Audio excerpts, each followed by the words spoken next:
अनामिका कौर। आइए नजर डालते हैं अभी तक की खास खबरों पर। अपना परिचय दें। प्रोफेसर प्रशांत कुमार राय, क्रीड़ा सचिव, महाराजा सुहेलदेव राज विश्वविद्यालय, आजमगढ़। सर, 26 नवंबर को संविधान दिवस मनाया जाएगा। संविधान दिवस के बारे में कुछ आप कहिए। दरअसल 26 नवंबर 1949 को संविधान बनाने के लिए एक समिति का गठन हुआ और वह संविधान पूर्ण होकर के 26 जनवरी 1950 में लागू हुआ। 2015 में जब अंबेडकर जी की 125वीं जयंती थी, उसी साल हमारे प्रधानमंत्री ने ये निर्णय लिया कि 26 नवंबर को संविधान दिवस के रूप में मनाया जाएगा और तब से हम लगातार इसको मनाते आ रहे हैं। अच्छा, डॉक्टर अम्बेडकर, भीमराव अम्बेडकर जी ने जो संविधान लागू कर दिया था, जिसके बारे में लिखा गया था, उस पर आज के दौर में कितने अमल हो रहे हैं, कितने कार्रवाई हो रहे हैं, आप बताइए। देखिए, जब संविधान प्रस्तुत किया गया पहली बार 1950 में, तो उसके जो लागू करने वाले लोग थे, उन्होंने कहा था कि संविधान एक फिजिकल मैटर है, जिसका एक भौतिक अस्तित्व है। असल में जो मंशा है, उसको लागू करने वाले जो हमारे माननीय हैं, उनके ऊपर निर्भर करेगा कि यह संविधान कितना सफल होगा या असफल होगा। तो चूँकि ये समाज जैसा रहेगा, वैसे ही समाज से प्रतिनिधि चुन के जाते हैं और उस तरीके का वो समाज का एक तरीके का प्रतिनिधित्व करते हैं, या कह सकते हैं कि वो समाज परिलक्षित होता है कि उस देश का समाज कैसा है। ये हमारे प्रतिनिधि जो हैं वहाँ पे तय करते हैं। इसलिए उनके ऊपर ये महत्वपूर्ण जिम्मेदारी है कि जो संविधान के मूल तत्व हैं, मूल भावना है, उस पर देश में काम करें। लेकिन दुर्भाग्य से उसका कितना अमल हो पा रहा है, ये एक रिसर्च का विषय हो सकता है। आज के दौर में सर, संविधान को तो बहुत कम ही लोग मानते हैं। जो संविधान में लिखा गया, जो अम्बेडकर जी ने लिख दिया है, उसको तो बहुत कम ही लोग मानते हैं। ऐसा क्या है? नहीं, मानते तो सभी लोग हैं। वस्तुतः जो लिखित रूप से संविधान ही लागू है, संविधान के अनुसार ही सारे कार्य होते हैं। लेकिन फिर वही बात आती है कि व्यक्तिगत निष्ठा, व्यक्तिगत मंशा क्या है, कि संविधान के आड़ में क्या उसके जो मूल्य हैं, उससे लोग इतर काम कर रहे हैं या उस पर आधारित कार्य कर रहे हैं। और समाज में दोनों वर्ग के प्रतिनिधित्व करने वाले लोग हमेशा रहेंगे।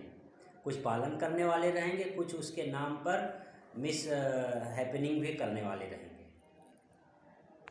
अपना परिचय देते हुए सर, संविधान 26 नवंबर को। मैं डॉक्टर विनोद कुमार सिंह, सहायक प्रोफेसर दर्शन शास्त्र विभाग, सह मीडिया प्रभारी, शिवलिंग नेशनल कॉलेज, आजमगढ़। सर, 26 नवंबर को संविधान दिवस मनाया जा रहा है, क्या कहना चाहेंगे? मूलतः 26 जनवरी 1950 को भारत का संविधान निर्माण हुआ था और उसी के चलते हम गणतंत्र दिवस भी मनाते हैं।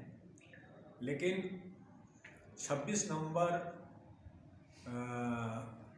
2015 को सामाजिक न्याय और अधिकारिता मंत्रालय ने एक आदेश जारी करके संविधान दिवस मनाने की प्रक्रिया जो है वो शुरू किया है। इसलिए शुरू किया है कि जो हमारे देश के नागरिक हैं, वह संविधान के प्रति जागरूक हो और जो हमारा सामाजिक और नैतिक मूल्य है जो संविधानों में वर्णित है, उसके प्रति उनकी जागरूकता बढ़े। हम 26 नवंबर को संविधान दिवस इसीलिए मनाते हैं कि भारत के प्रत्येक नागरिक को संविधान के बारे में जानकारी होनी चाहिए। आप देखते हैं, उदाहरण के तौर पर प्रिंट मीडिया के, इलेक्ट्रॉनिक मीडिया के मार्फत यह बात कहना चाहूँगा कि किसी भी व्यक्ति को पुलिस थाने से फ़ोन आ जाती है तो व्यक्ति जो है वो घबरा जाता है, परेशान हो जाता है कि पुलिस हमें क्यों बुलाई है। उसको अपने संविधान में वर्णित जो अधिकार है, जो मौलिक अधिकार उसको मिले हुए हैं, उसके बारे में वो पढ़ा नहीं है, या तो उसकी सजगता नहीं है, या तो वह जान नहीं रहा है। अन्यथा थानों पर जाकर पुलिस के वरीय जो वहाँ के पदाधिकारी हैं या जो थाना देख रहे हैं, उनसे वो बात कर सकते हैं कि भाई किन मुद्दों पर आप हमें बुलाए हैं।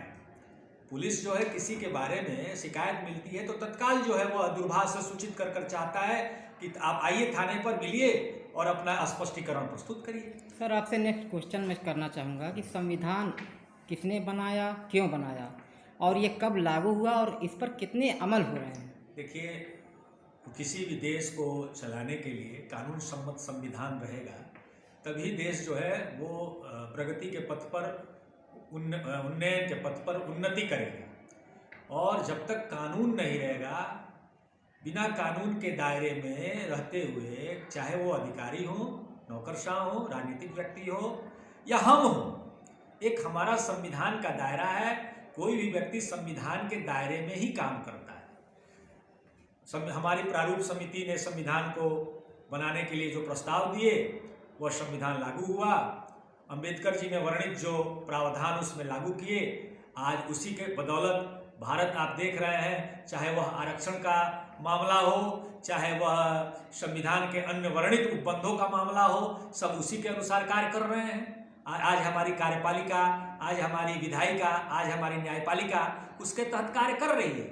और जहाँ तक आप कह रहे हैं कि वह अमली जामा पहना कि नहीं पहना, आज़ादी के बाद इतने दिनों के बाद निश्चित रूप से अमली जामा पहना है, जिसका परिणाम है कि ग्रास रूट का व्यक्ति भी आज देखिए इस संविधान की ही देन है कि आज हमारी भारत की राष्ट्रपति अनुसूचित जनजाति ST से आती हैं और वह जो है आज भारत के सर्वोच्च पद, राष्ट्रपति के पद पर विराजमान है। हम आपके मार्फत संविधान बनाने वालों के प्रति मैं आभार व्यक्त करता हूं और माननीय राष्ट्रपति जी को भी धन्यवाद देता हूं कि आप इतने उच्च पद पर जो है वो भारत के नागरिकों के जो मन था, जो मिजाज था, उस पद पर आप पहुंचे।